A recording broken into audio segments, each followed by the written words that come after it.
سلام من الله عليكم متابعي قناة هل تعلم. اليوم سأنشط عقلكم ببعض الألغاز الممتعة.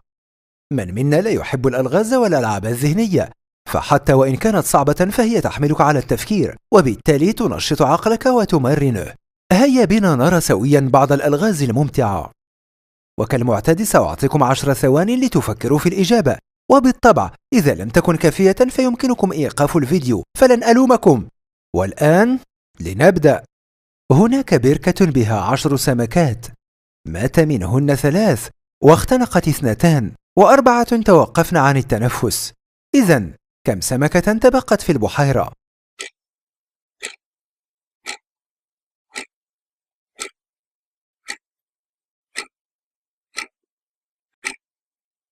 سأعطيكم الآن الجواب. يتبقى لنا 10 سمكات، فأنا لم أقل أبدا أنهن خرجن من البحيرة. اللغز التالي: يملك مزارع ما 10 أرانب و20 حصانا و40 خروفا، فإذا كان هذا المزارع يدعو خرافه بالأحصنة فكم حصانا يملك؟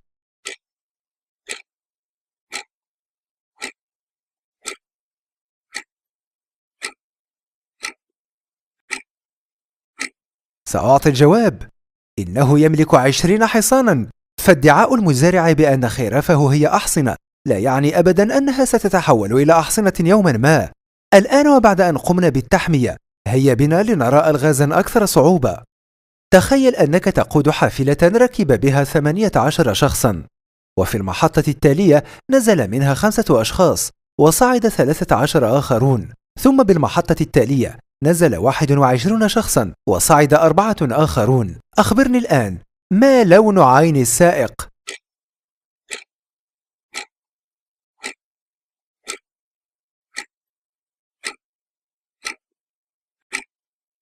الإجابة بسيطة جدا، فسائق الحافلة هو أنت، وكل ما عليك فعله هو النظر في المرآة وستعرف الإجابة. الآن فلنفترض وجودك بمكان خطير جدا وبموقف لا تحسد عليه. أمامك 3 أبواب وعليك اختيار واحد فقط لتخرج من هذا المكان. وراء الباب الأول ستجد 3 قتلة مسلحين ومستعدين لفعل أي شيء تقريبا، ووراء الباب الثاني نار شديدة لن تستطيع إطفاءها، وأخيرا وراء الباب الثالث ستجد 6 أسود لم يتناولوا أي طعام منذ 6 أشهر. فأي الأبواب ستختار؟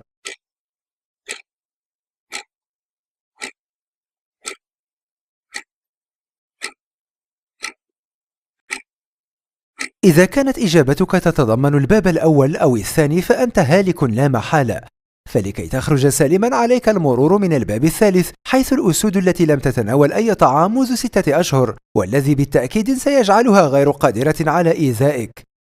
الآن لنصعب الأمر قليلا. هناك 4 مساجين لديهم الفرصة ليكونوا أحرارا، ولكن فقط إذا أحزر كل منهم لون القبعة التي يرتديها. فإذا لم يكن بمقدورهم التحدث إلى بعضهم أو حتى الالتفاف، ولكنهم يعلمون جيدا أن 2 منهم يرتدون قبعة بيضاء وال2 الآخرين يرتدون قبعة سوداء، فأيهم تظن بإمكانه معرفة لون قبعته؟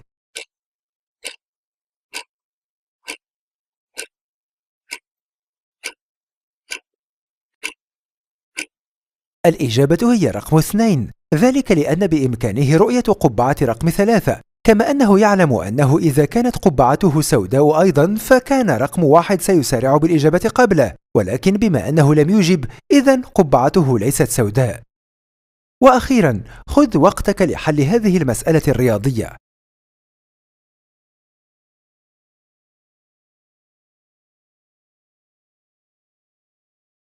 قبل أن أجيبك عليك أن تكتب إجابتك أولا حتى لا تغش. والآن إذا كانت إجابتك 105 أو 102 فإجابتك خاطئة. الإجابة الصحيحة هي 81. الآن ستعيد حل المسألة ولن تحصل على 81. هل تعرف لماذا؟ هناك تفصيلان صغيران في هذا اللغز ربما لم تلحظهما. أولا، هناك زهرتا عباد الشمس واللتان أصبحتا واحدة فقط في الخطوة الأخيرة.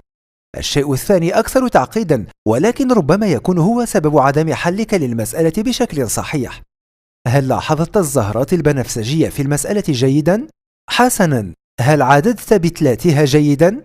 لا أعتقد ذلك، ففي الخطوة الثانية والثالثة ستجد أن الزهرة البنفسجية تساوي 5، كما أن لدى كل واحدة منهن 5 بتلات، ولكن في الخطوة الرابعة ستجد أن لديها فقط 4 بتلات، وبالتالي هي تساوي هنا 4 فقط.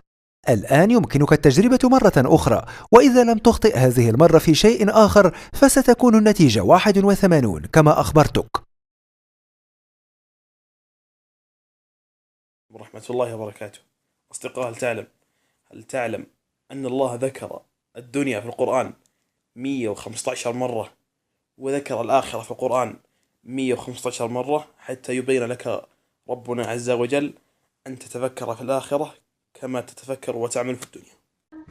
هل تعلم أن سرعة السحلية تفوق سرعة الخيال، فهي تقطع بحيرات وأنهار دون أن تغرق؟ السلام عليكم متابعين قناة هل تعلم أن أول من سكن بابل هو نوح عليه السلام، وذلك بعد الطوفان؟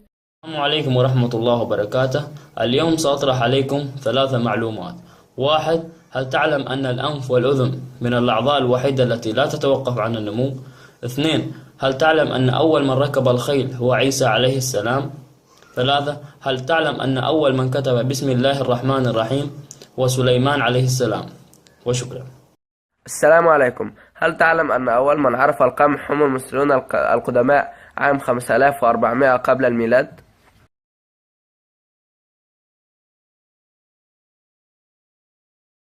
إن أعجبك هذا الفيديو من قناتنا هل تعلم فلا تنسى الإعجاب والاشتراك.